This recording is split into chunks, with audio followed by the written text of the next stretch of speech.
Kedves vendégek! Nagy örömmel láttam, hogy ismét összegyűltünk elég szépen.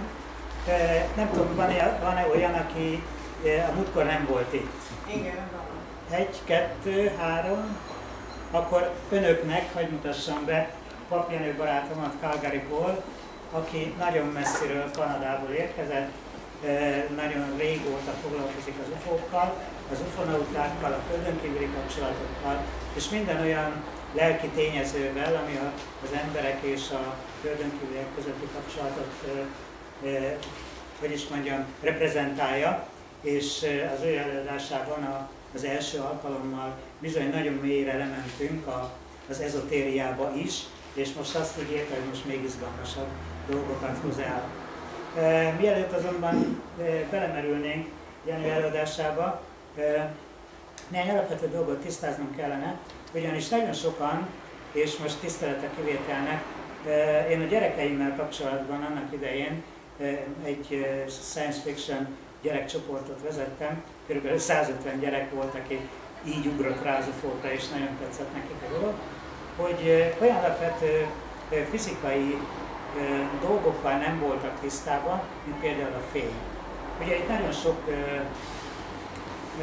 ilyen kapcsolatban, illetve leszállásban a fény dominál, és mikor azt kérdeztem tőlük, hogy tudják-e mi ez a fény, akkor hát világít.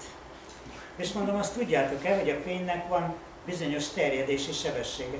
Azt mondja, hát nem tudja, mert amikor felkapcsolja a WC-be a lámpát, akkor rögtön ég a lámpa, és akkor rögtön világos van.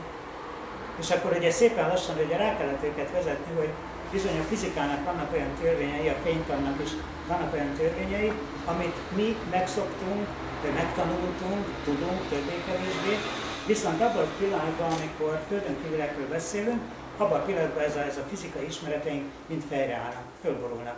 Egyszerűen fogalmunk sincs, hogy azok a dolgok, amelyek akár a fénytannal, akár a hőtannal, akár a gravitációval ezzel kapcsolatosak, azokat ők hogy csinálják és miért csinálják, és állunk szájtátva, mert egyszerűen nem értjük. Na most, ha nem értjük, az átlagemberre vonatkozik, mert nyilván, hogy is mondjam, katonai körökben, ugye ahol 20 évvel előre vannak már a technológiával, a technikával, ott valószínűleg már valamit kapizsgálnak, de minden titok. Tehát ez tényleg titok. És visszatérve a fényre, amikor megkérdeztem a gyerekeket, hogy tudják-e, hogy a fény milyen sebességet terjed, mondjuk egy másodperc alatt mennyit tesz meg, akkor álltak és néztek, és azt mondták, hogy hát tanultuk az iskolában, de nem tudom. Önök tudják? Egy másodperc alatt? 300 000 kilométer tesz meg bizony. És akkor, amikor csillagászati egységekről beszélünk, akkor nem másodpercekről, percekről, órákról, napokról vagy hónapokról, hanem fényévekről beszélünk. Tehát amit a fény egy év alatt megtesz. Eddig ismereteink szerint, bár én ezt cáfolni fogja, hozzánk legközelebb eső lakott bolygó vagy lakott galaxis, ugye az Alpha Centauri, ez 12 fényévre van, de Jenő rögtön majd ezt meg fogja cáfolni az én ismereteim szerint. Nos, hogy oda eljussanak, vagy onnan ide eljusson valaki, azok az ismételten a földi fizikai ismereteink szerint gyakorlatilag szinte lehetetlen, akár egy emberöltő alatt, vagy akárhogy. Tehát 12 fényévet utazni, Isten tudja milyen sebességű járművekkel, tehát eléggé izgalmas dolog, legalábbis itt a Földön mi még ezt nem tapasztaltuk. Viszont erre a megoldás az, amit ugye Jenő a múltkorában elmondott, érintett több esetben, csak ugye ő a részletekben nem szokott belemenni, hogy fizika, meg mit tudom én, hanem kész tényeket elénk teszi, és akkor kapkodjuk ám a fejünket rendesen. Na most, mielőtt átadnám neki a szót, és nem én akarok elárni, Isten ments, én kikerestem az interneten egy kis videót, a szaúd-arábiai egyik katonai támaszponton vették föl, eléggé hitelesnek tűnik. Ugye a múltkor elmondtam, hogy azok a filmek, azok a videók és azok a közkézen forgó, de egészen biztos kézből származó filmecskék, azoknak a 99%-a hamisítvány, mert mostanában ugye már olyan technikával rendelkezünk mi is, hogy én is oda tudok tenni akár egy egy UFO-t az egyik fotóra, és azt mondom, hogy ezt én fényképeztem. Tehát nagyon nehéz megállapítani, hogy hirtelen ránézésre, hogy ennek megállapítani, hogy most valódi vagy hamisítvány. Most ezt a nagyon sokáig titkolt kis fölvételt, ezt most valonnan előkaparták, és hirtelen fölkerült az internetre. Miért, nem tudom. Tehát még egyszer Szaúd-Arábiából származik, egy katonai bázison az egyik valaki vette föl. A lényeg az, hogy tisztán látszik, amikor leszáll egy űrhajó, egy korong alakú valami, annak szétnyílik az alja, kijön belőle egy rámpa, és ezen a rámpán lejön egy alak. Tehát ezeknek a fölvételeknek a lényege mindig az, hogy tökéletlen, tehát csak sejteni lehet, hogy micsoda, az ember aztán ugye belegondolja, hogy mit is lát. Utána ez a rampa fölcsukódik, az űrhajó felszáll, ezt a felszállást majd külön szeretném megmutatni kétszer, akár háromszor is, és utána ott marad az a kis emberke, vagy nem emberke, hanem ufonauta, vagy nem is tudom micsoda, és egyszerűen csak utána elfogyik. Fölszippantja, vagy fölrántja egy vonósugár, vagy egy fény valami látszik, és fölmegy. Na most gyakorlatilag ez az, ami a jelenlegi fizikai ismereteinket ugye egyszerűen túllépi. Először is az, hogy az az űrhajó, vagy az a jármű, ugye UFO nevezik azt, mert mi is az UFO? Unidentified Flying Object, azaz nem azonosított repülő object, szerkezet. Az object ugye szerkezet, vagy valami ilyesmi. Tehát nem azonosított. Ez a lényeg, mert hogyha este hazamegyek, mondjuk részegen, és a nejem ott fogad a konyhába, és fejemhez vág egy tányért, egész addig UFO a tányér, amíg nem azonosítom, hogy hol egy tányér volt. Most ez egy nagyon vad dolog volt, de amit látunk az égen, meg amit látunk, amíg nem tudjuk konkrétan, hogy micsoda, addig az UFO, mert nincs azonosítva. És hirtelen nem arra gondolunk, hogy nem most ezek a idegen lények UFO-i, hanem valami, ami nem azonosított. Úgyhogy most elkándoztam egy kicsit, úgyhogy gyakorlatilag visszatérve még egyetlen gondolat erejéig, ezeknek a járműveknek van egy nagyon jellegzetes mozgása. Ez a jellegzetes mozgás, ez olyan, hogy feltűnik valahonnan, valahol, elkezd cikázni le föl jobbra-balra, és utána úgy indul el, olyan sebességgel indul el, amiben, ha én például beleülnék, lehet, hogy palacsinta lenne belőlem, ugyanis a gyorsulásuk az a nulláról a nem tudom hány ezerre egyetlen pillanatművel. Na most képzeljük el magunkat, amikor beülünk egy autóba, és egy jó vagány sofőr ül ott előttünk, amikor rálép a gázra, mi úgy jó hátra nyomódunk az ülésbe. Ugyanis a tehetetlenségi erő az nem engedi, hogy mi úgy megyünk, ahogy az autó gyorsul. Na most ha elképzelik azt, hogy egy ilyen űrhajóba beül egy ember, az úgy indul el, hogy egy villanás, akkor szerintem ott palacsinta lenne a valaki, ha nem lenne az a bizonyos technika vagy technológia, ami nulla teret, így magyarázták a nagy tudósok, nulla teret állít elő az űrhajóba, ami azt jelenti, hogy teljesen független a külső világtól, teljesen független attól, hogy most az milyen sebességgel indul, vagy áll, vagy kanyarodik, ott a nulla térben olyan, mintha nem történne vele semmi. Ezt így magyarázták, én így adom tovább, úgyhogy vagy így van, vagy nincs, nem tudom, felséget nem vállalok. Na most megnézzük akkor gyorsan ezt a kis filmet, jó? Mint egy illusztrációként, hogy indul el ez a bizonyos űrjármű, hogy emeli ki ezt a bizonyos emberkét. 3 variációban van, az első egy távoli fölvétel, utána egy közelebbi, ugyanazt tulajdonképpen, csak közelebb hozták, hogy jobban lássuk, harmadik meg még közelebb, csak ezeknek a technikáknak, illetve a felvételeknek az a hátránya, hogy minél jobban nagyítják, annál szemcsésebb, annál inkább szétesik a kép. Úgyhogy nézzék szeretettel, utána ez megvan, utána viszont Jenő lesz az, aki majd válaszol a kérdéseikre, ugyanis a legvégén 3-4-6 tájban, illetve fél 6, bocsánat, 3-4-kor már pakolnunk kell, tehát fél 6 tájban majd mindenki nyújtózkodik és rengeteg kérdést tegyenek föl, Jenő megpróbál rá válaszolni, ahonnan Jenő elkanyarodik és nem arra válaszol, majd akkor én is besegítünk egy kicsit, hát ha megértjük így egymást, és igazából jó lesz. Még egy gondolat, hogy a múltkorában mondtam, hogy nagyon jó lenne, ha létre tudnánk hozni, akár itt ebben a teremben is, egy havonta egyszer vagy kétszer összeszaladó kis csoportot, akiket érdekel ez a téma. És én nem azt mondom, hogy én kiállok és végig fogok beszélni, vagy valaki kiáll és mint eladó, hanem leülünk, És mindenki, aki hallott valamit, látott valamit, a nagymamája mesélte, hogy valamikor 1920-ban kint a, mit tudom én, hol elrepült a feje fölött valami, ezeket elmondanák. Ugyanis tehát az emberben nagyon keményen rakódik az, hogy nem meri elmondani. Mert egyrészt hülyének nézik, másrészt te láttad, hát akkor valami baj van, pedig ezek a dolgok vannak, lesznek, és bizony voltak is. Úgyhogy, na, itt most már tényleg befejeztem, Jenő elindítja ezt a kis videót, nézzék meg, és utána még egyetlen mondat erejéig visszakérem a szót, és aztán Jenő. Jó, először is üdvözlök mindenkit szeretettel, emberi tisztelettel, mindenki iránt, mint személyiség, nagyra becsülöm az itt lévő embereket, és az összes embertársaimat, aki az egész világon, vagy világegyetemben létezik. Megtanultam őket tisztelni, szeretni, és tulajdonképpen ezáltal tudtam ezekhez a magasabb gondolatokhoz hozzáférni. Van egy törvény a világegyetemben, embert megismered, elsősorban meg kell ismerned, bele kell lépni a cipőjébe, hogy szeretni őket. Az Isten, vagy a földön kívülieket, mert összetartoznak. A világegyetem egy hatalmas, de még mindig egy világ, egy egyetem. És abban valójában belelépünk a cipőjébe, az embernek megismerjük, tiszteljük és szeressük. A magasabb tanokat, kozmikus tanokat szeretni kell, és akkor megismerjük, bemutatkozik. És kezdeném a videóval, ami érdekes, és ha esetleg utána van kérdésünk ezzel kapcsolatban, hogy tulajdonképpen kik ezek, milyen idősek, és honnét jöttek, és mi a céljuk, akkor szívesen válaszolok.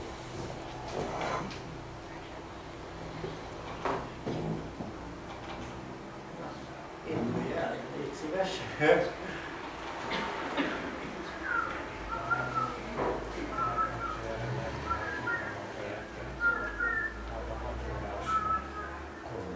Sivatagi rész.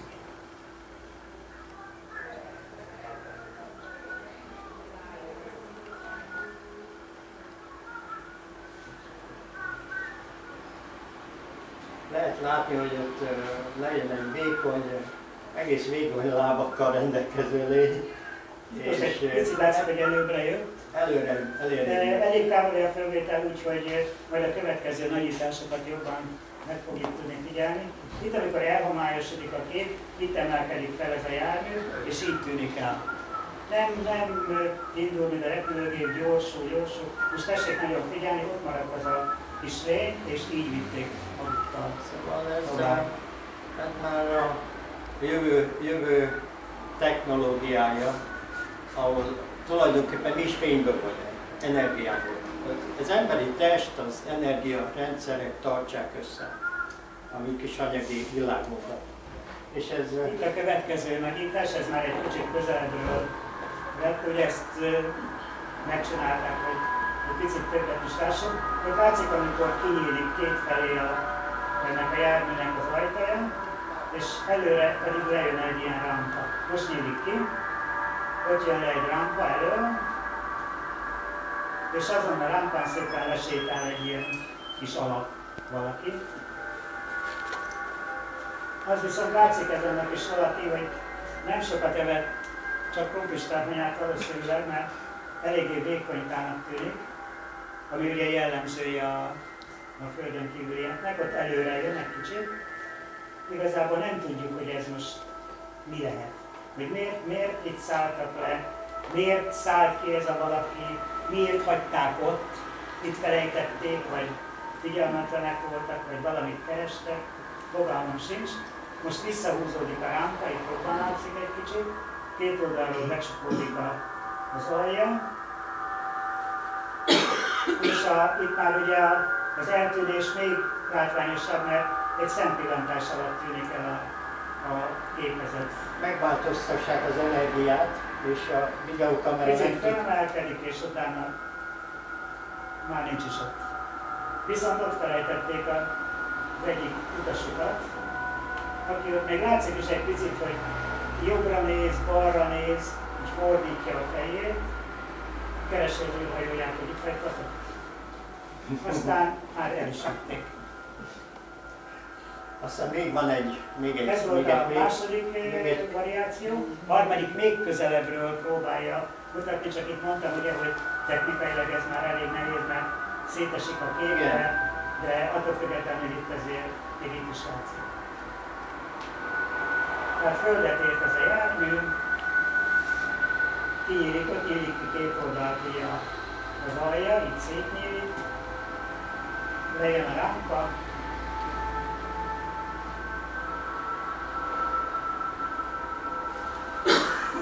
és ott kisétál majd egy kis alak.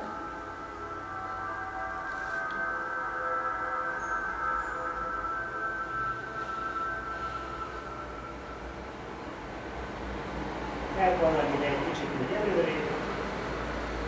Azért az látszik, hogy a feje az ugye a testhez képest aránytalan. Tehát valami köze csak lehet a földön kívüliek eddig leírt, vagy megfigyelt partjához. Fölcsukódik a lámpa.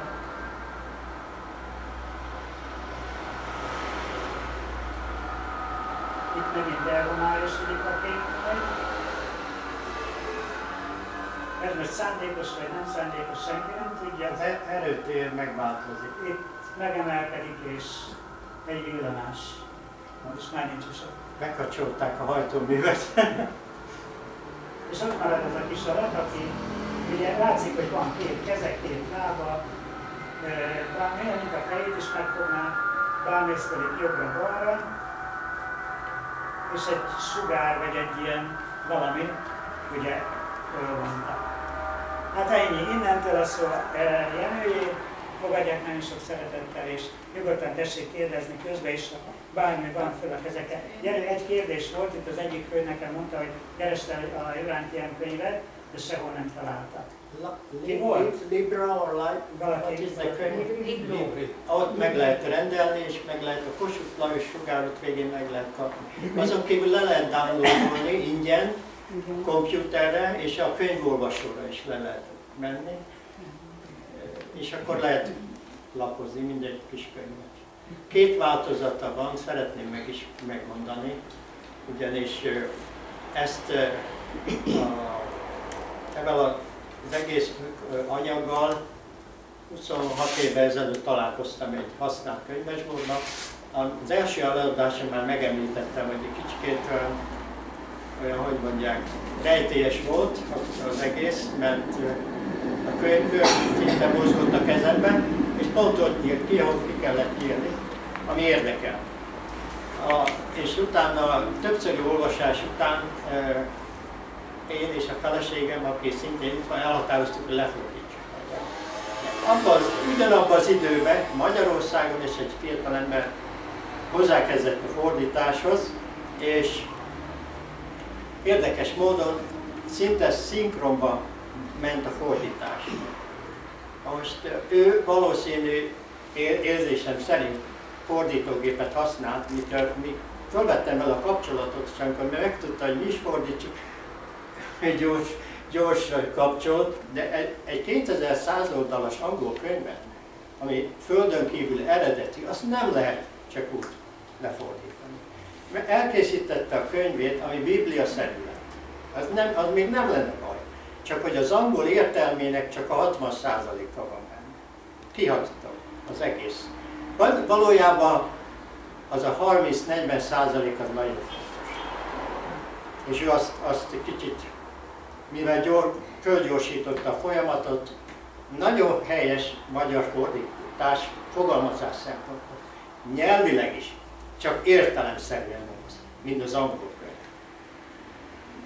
Igen. És tudod, hogy melyik változata van meg a könyvesboltban? Ez a biblia-szerű változata van meg.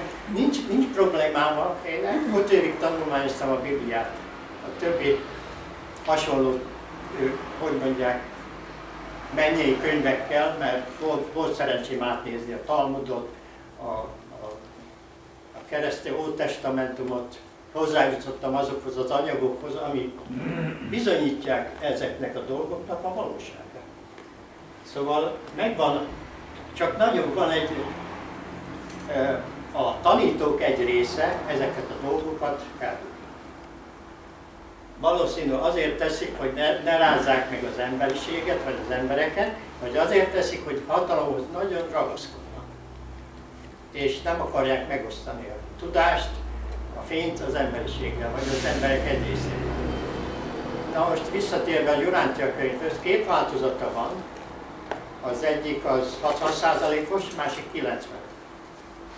Már csak azért tudom mondani, mert mi Amerikában vagy Kanadában élünk 23 év, és amikor megtaláltuk, szinte az egész életünket rászenteltük, hogy megértsük, magunkévá tegyük, de hülyek legyünk az angol értelem szerint. Ne adjunk neki magyar értelmet, mert akkor csak egy példát mondok. Ha ez az illető, aki fordította, a neveket megváltoztatta. Először úgy gondolta, hogy a világegyetemet úgy írjuk magyarul, Universum. Azt amikor látta, hogy mi beírtuk, hogy világegyetem, akkor ő áttért erre, hogy világegyetem. Úgyse. Szóval egy competition állt föl, hogy mondjam, ellentét állt föl köztünk, nem tudtunk együtt működni. Képtelenek voltunk. Ez jellemző mondjuk az emberekre sajnos, hogy próbálkoztunk. Ő kioktatott, hogy mi nem vagyunk elég magyarok, és nem tudjuk a magyar nyelvtan, mondom, figyelj ide, a nyelvtan az egy, de a jelentése, a jelentősége, ami jelent valamit, ami nagyon fontos, annak benne kell lenni. Ezt nem lehet költői szavakat kihagyni. Nem lehet pulderozni, nem lehet. Szóval két könyv van. De az interneten a 95%-os vagy szinte 100%-os változata rajta van. Meg fogom adni a nevet és a weboldalt, le lehet róla tölteni könyvolvasó formában. De a kezdőknek nagyon jó az a könyv, amit ő alkotott, de az csak félig meddig takarja a valóságot. Szóval el kellett mondanom ez a valóság, hogy de a spanyol változatban is van két könyv. A spanyolok is nem értettek együtt, két fordított csoport, úgy ezt az angol könyvet lefordították két különböző féle spanyol nyelvre. Nagyon érdekes. De hát a magyarságra is ez jellemző, hogy annyira meg vagyunk osztva, hogy inkább, mint a Bibliának is van valószínű 3-4 változata már magyar nyelven. Nagyon furcsa, hogy azok, akik olvassák, azok se értenek egyet. Elsősorban. Valaki túlságosan intellektuálisan fogja fel, az rendben van, de lelki intellektuálisan, lelkileg kell intellektuálisnak lenni, nem pedig intellektuálisan, spirituálisnak. Szóval ezt a kettőt nem lehet megfordítani, én szerintem. De visszatekintve a filmre, várnám a kérdéseket, mert ismerem, hogy kik azok, ismerem, hogy milyen idősek, ismerem, hogy honnét jöttek, mit csinálnak, és mi a céljuk. Velem? Szívesen vállom kérdéseket. Ez egy kicsit nagyon, annyit tudnák elmondani róluk. Ezek milliárd éves lények. Milliárd. A világegyetem nagyon, de nagyon idős. Azok, akik milliárd éve élnek a világegyetemben, és átalakítsák a naprendszerüket, átalakítsák a galaxisukat, és személyiségek léteznek milliárd éve, nem tudják az eredetet, hogy mikor kezdődött el. A tudósok azt mondják, Big Bang, nem volt ilyen. A világegyetem egyik oldalán összetágul, a másik oldalán székül. Szinte olyan, mint egy élőlény lélegzik. Élőlény tud életet adni nekünk. Az egész világegyetem él, ezért mi benne létezik. Logikus szerintem. Bár gondolom sokan megkérdőjelezik, hogy lehetséges ez. De az a része, ami bennünk van, amit a tudósok keresnek, az isteni részecskék, a hatalmat gyorsítóval, azokban van benne, akik keresik ezeket a részecskéket. Benne van. Minden egyes emberben benne van egy isteni szikra, egy hatalmas energiának a részei vagyunk, erőnek, intelligenciának vagyunk a részei. És nem csak egy rövid időre, mindörökké. Mi határozzuk meg, hogy lenni vagy nem lenni. minden egyes személyiség meghatározza azt, hogy áldott vagy áldozat. Válasszál, vagy válasszunk, hogy kiválasztottak legyünk. Nem a pápa, nem a Buddha, nem Krisna, minden egyes személyiség választ. Ez az én véleményem. És én nem szeretnék senkit befolyásolni, semmilyen formában. Mindenkinek magának kell eldönteni, mi lesz. Én úgy látom ezeket a lényeket, túl idősek, kicsikét egyetlen dolog, ami össze tud velük kötődni, a spiritualitás. Ugyanis ezeknek van vallásuk. Érdekes módon. Vannak, amiben hisznek, és vannak, amit próbálnak évezredek során átadni az emberiségnek. Azt ad, hogy tulajdonképpen az embernek a léte, élni érdemes, fejlődni érdemes, küzdeni érdemes, és valójában a szeretet a legfontosabb a világegyetemben. Ezt tőlük hallom. Érdekes módon. Pedig ők nem tudják úgy magukat kifejezni, mint én, vagy László barátom, vagy egy más családi viszony, baráti viszonyok között, mert képtelenek, mert érzelmileg merevek, már magyarul mondva megöregedtek. De valahol a bennük lévő isteni szikra, ami bennünk is megtalálható, ugyanaz. És ha elmenjünk akármelyik galaxisba, ami lakott, mert hét hatalmas galaxis, mint a mi tejútrendszerünk, teljes mértékben lakott. Betelepített, intelligens, érző és spirituális lényekkel. Fizikailag különbözőek. Lehet 60 centi vagy 50 centi magasak, lehet 10 méter magas. De valami van bennük, ami ugyanúgy megtalálható mi bennünk. És erre lehet építeni. Arra nem tudok építeni, hogy én okos vagyok, szép vagy erős vagyok, nem. De ha rá tudok fonódni arra vonalra, hogy a spiritualitás az közös. A lelki és a szellemi világunkban van valami közös, akkor már odafigyelünk. Hát ha nincs kérdés ebben kapcsolatban... akkor még az, hogy mi a célja, mert mondtad, hogy tudod, hogy mi a célja. A személyiségek fölemelkedése, hogy tulajdonképpen ők is tanítók, magasabb szinten. Egyetlen egy formában tudnak beavatkozni, lelki vagy spirituális formában. Mivel sajnos tudomásom szerint ezek a lények fölvették a kapcsolatot az állami szervekkel az 50-60-70-es években, a Vatikánnal, levélváltás volt köztük. Valójában a papság tud ezekről több ezer éve. Egyiptomi papok tudtak róla, a zsidó papság tud róla, démonoknak nevezték a földön kívülieket, mert egyik pillanatban ott voltak, és eltűntek. Most már mi már értsük egy fizikát, hogy ez lehetséges, a legmodernebb technikával. 1000 évvel ezelőtt, 50 évvel ezelőtt nem volt semmi alapunk, hogy képesek lettünk volna fölfogni. Jó, tehát leveleztek, és tehát a Vatikánnal leveleztek, és mi lett? Hát, hogy mindenki hallgat. Elsősorban megkérték a Vatikánt is, hogy a fejlődés olyan lassan folyik a Földön, ugyanis a Földünk egy életiskolája. Több szintű oktatási rendszer lép életbe. A tudomásom szerint az elmúlt 70 évben, 50-es években kezdtek el egy olyan folyamatot, amiben belevonták Hollywoodot, a filmrendezőket, a tudományos fantasztikus írókat, akik a Urantia könyv alapján írták a legérdekesebb science fictioneket. Avatar, az összes Star Trek Urantia könyvből jött. A Star Wars triológia a Urantia könyvből jött ki. Mert ezek az írók olvasták a könyvet és kapták a gondolatokat, és fölfogták, hogy ebben lehet, jó sztorik vannak benne, ezt föl lehet használni, ebből pénzt lehet csinálni. Csináltak.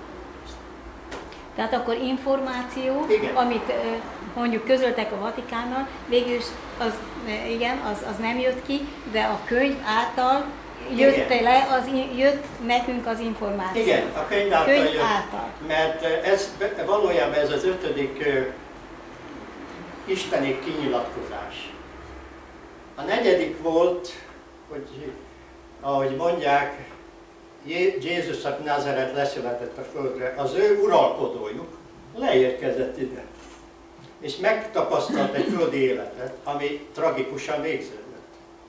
Érdekes módon ezt ők fölvették videóra, holografik videóra, ez rendelkezésre áll bizonyos Vatikánnak, amerikai, vagy még az orosz kormány is látta. Szóval bizonyos körökben látták, hogy amit a Bibliában olvasunk, az megtörtént, az valóság. Ezt mi valójában földön kívüliek adták a rendelkezésünket. Nem azért, hogy beavatkozzanak. Ez egy kicsit durván hangzik, mert hát a spiritualitás az lehet lassú, de hirtelen az ember gyorsan lép egyet, és észreveszi, hogy itt mindig volt beavatkozás a föld történelmének. És valójában ezeknek a léte is azt bizonyítja, akik jönnek, mennek körülöttünk, és valójában ilyenkor szoktak hallgatni, mert most, amit én beszélek, nekik vissza fogják nekem játszani. Le fogják nekem vetíteni, hogy ezt te előadtad. És a hibáimra is rá fognak. És a közlések hogyan történnek emberek számára? Emberek számára a legtöbbször ez a könyv például, amiről beszéltem, ez 2096 oldalas, ez rendelkezésünkre bocsájtották. És ez valójában ismerteti a Földünk eredeti történelmét, a világegyetem fölépítését, a lakott világok milliárdjait, a Földön kívüliek filozófiáját, vallását, amit érdekes módon kicsit szétszórt. Az ő vallásokat szétszórták itt köztünk. Most nem csak egy vallást, benne voltak ez buddhizmusban, hinduizmusban, kereszténységben, zsidó vallásban.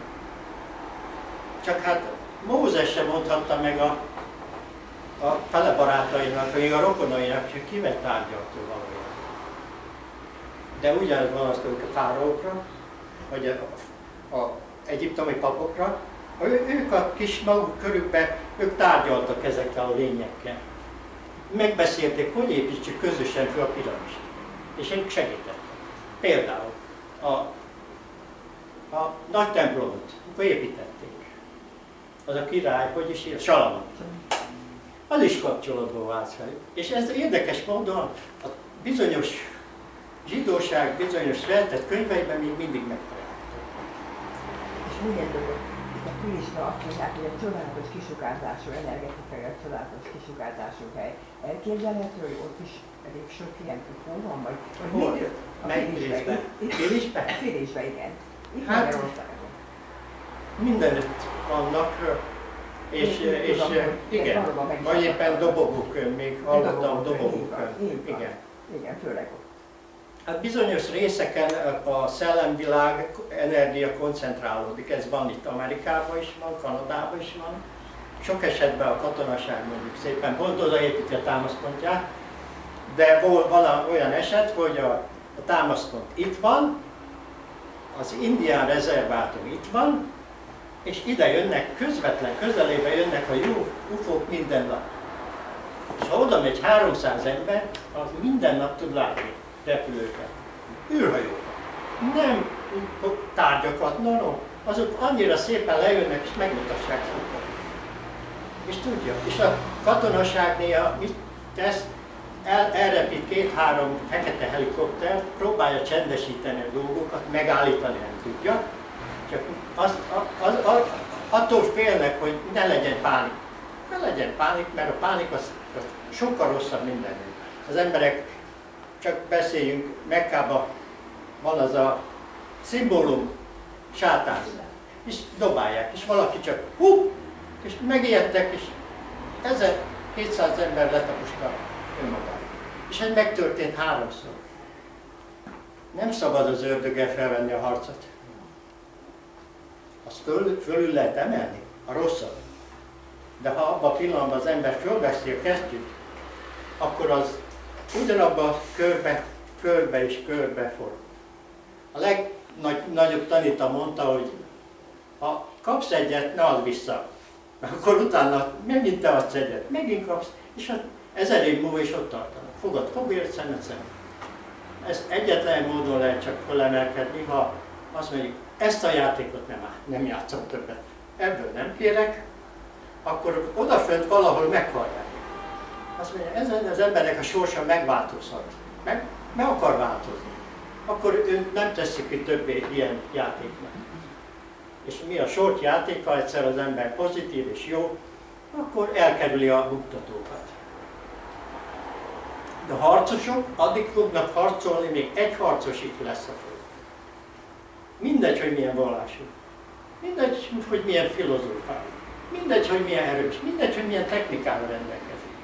Ugyanis ezek a lények, ezek, hogy mondják, ezek az ember és az angyalok között lévő lények, akik megemlítette a Vatikán is többek között, adott ki egy kis bulletin a Vatikánnak a csillagásza, hogy igenis a világegyetem lakott.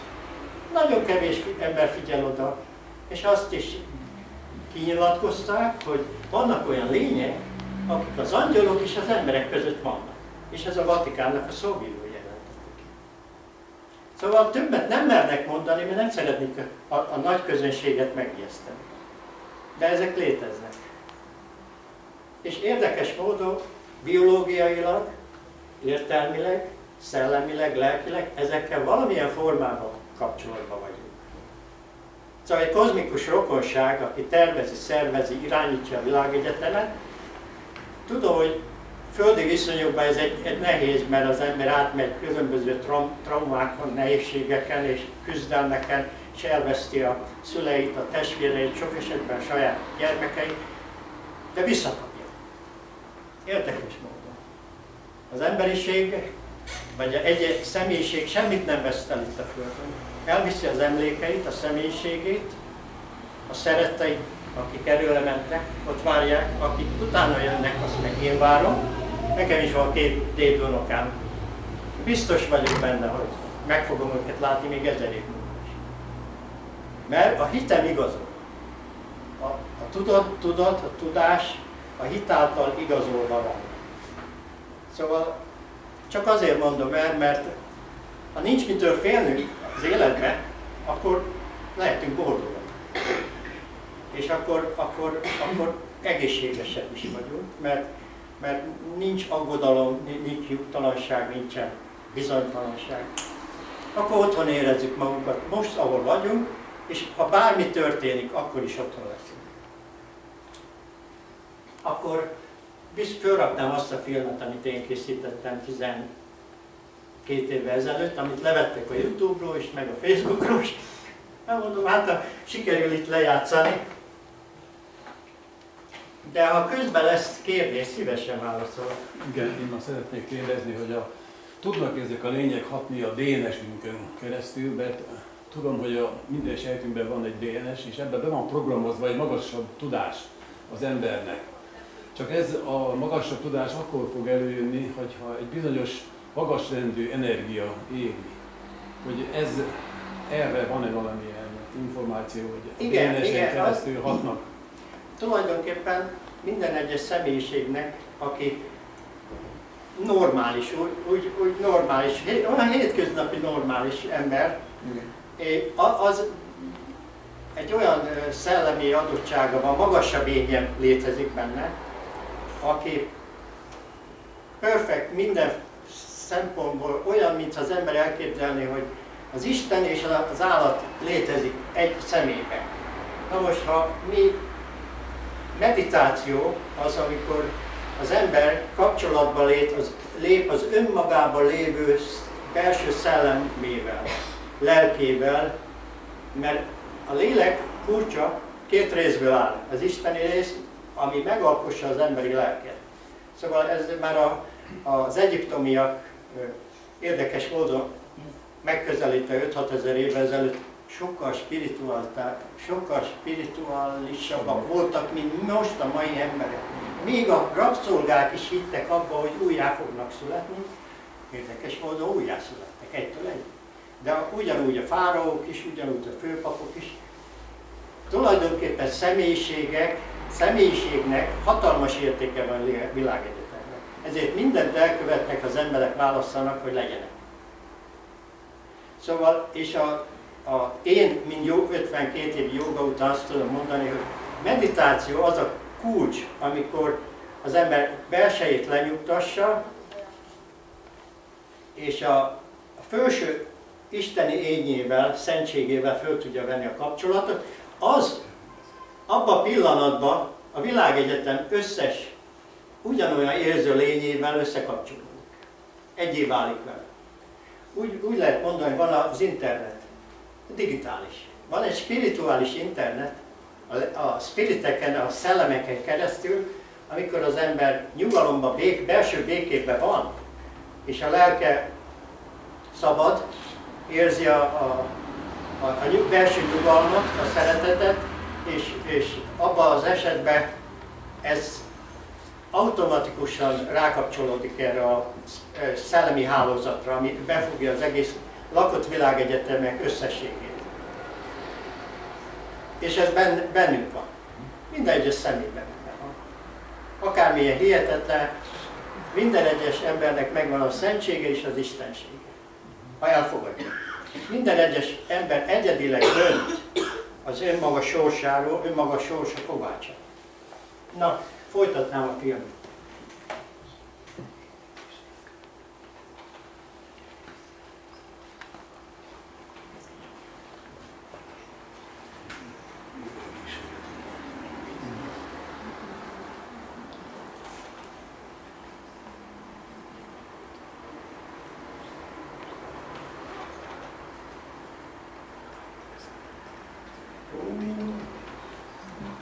Még egyszer megpróbálom. Oké. Azt akarja nekem mondani, hogy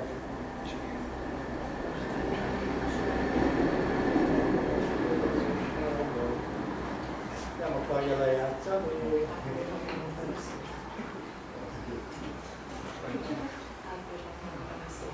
Társítás. Na, akkor megpróbáljuk így.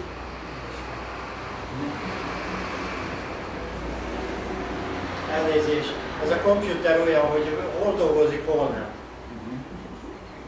Amikor valami olyasmi van, akkor szinte nagyon nehéz. A kis ördög bele szokott bújni. Néha emelem a kezemet és elindulnak bele. Igen? Van itt egy ördög, tudom.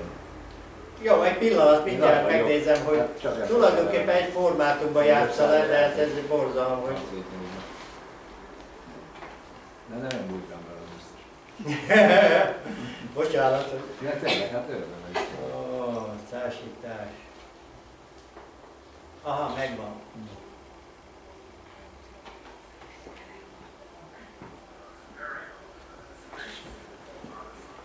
Space.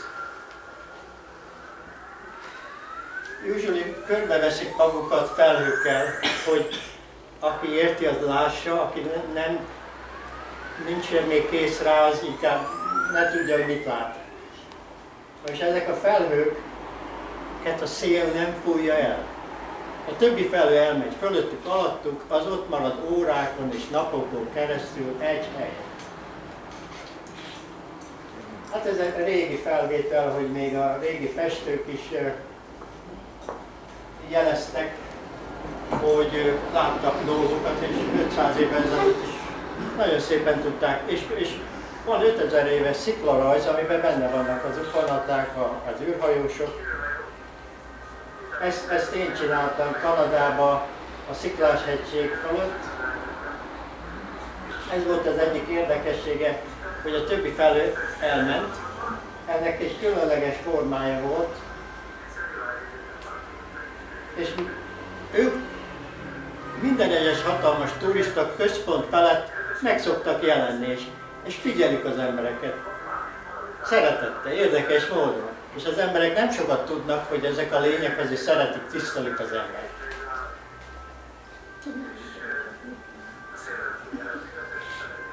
És milyen nyelven kommunikálnak? Nagyon tökéletesen tudnak magyarul beszélni.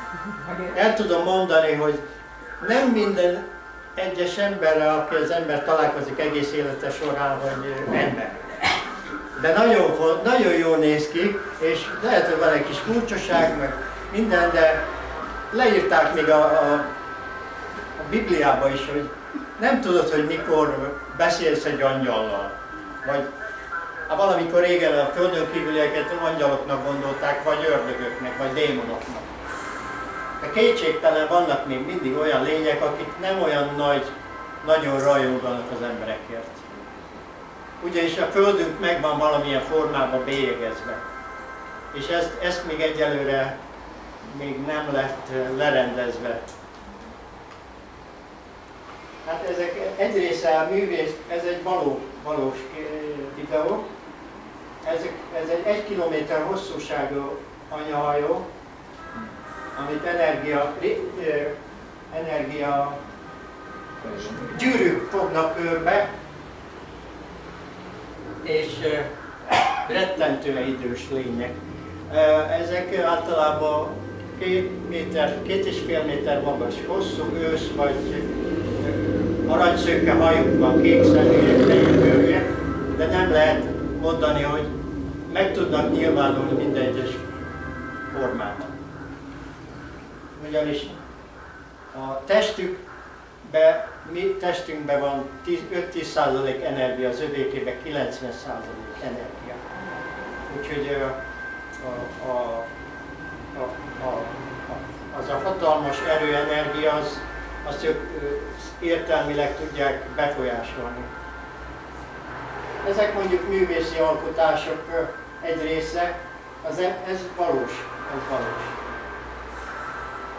Ilyet láttam én is egy jó párat, még Szeged fölött is. 90-es években.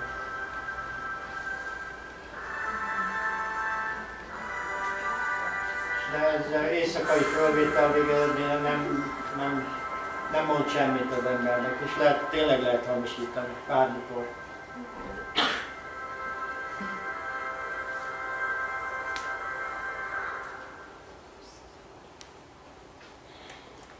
Remélem nem állt meg, de még. Ez egy anyahajó, amiben körbeveszi kisebb főhajók. Ez a Holdon, azt hiszem, hogy a Mars volt. Hát ez megint egy művészi alkotás, de érdekes módon Kanadában van 4 csatorna, tévés csatorna, csak ebben foglalkozik. És ebben benne van az állami szervek, és próbálják az embereket óvatosan fölkészíteni egy új világra, amire előtt állunk valamilyen formában.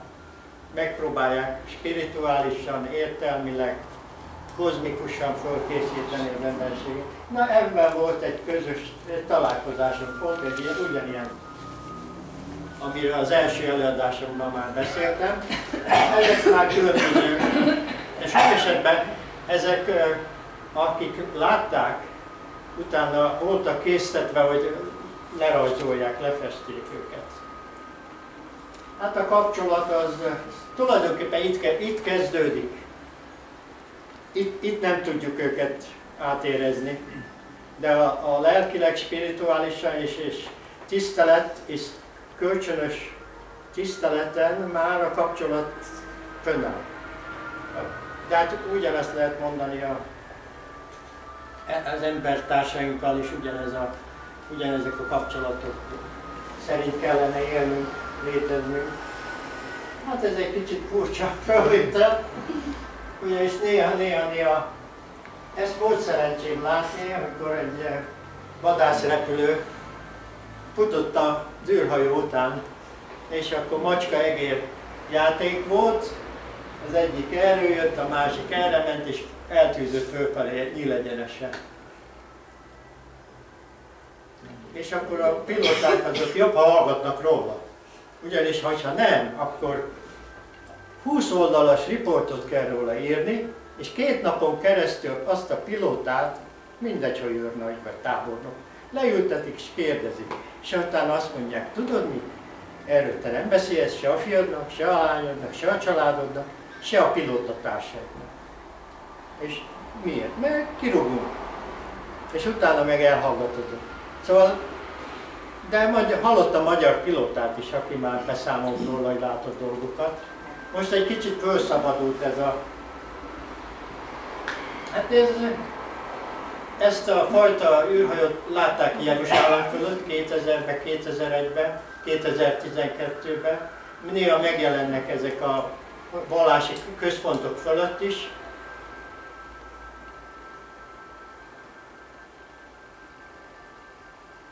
Hát mondjuk ezek teljesen nem, csak egy pici részük néz ki úgy. Nagyon sok részük nagyon helyes formájuk. Mindenfajta van barna bőrű, van sárga bőrű, fehér bőrű, nagyon sok részbőrű van köztük is. A másik planetokon hasonlóféleképpen léteznek a lények, nagyon hasonlóak hozzánk. Ami nagyon furcsa, hogy vannak olyan lények, mint az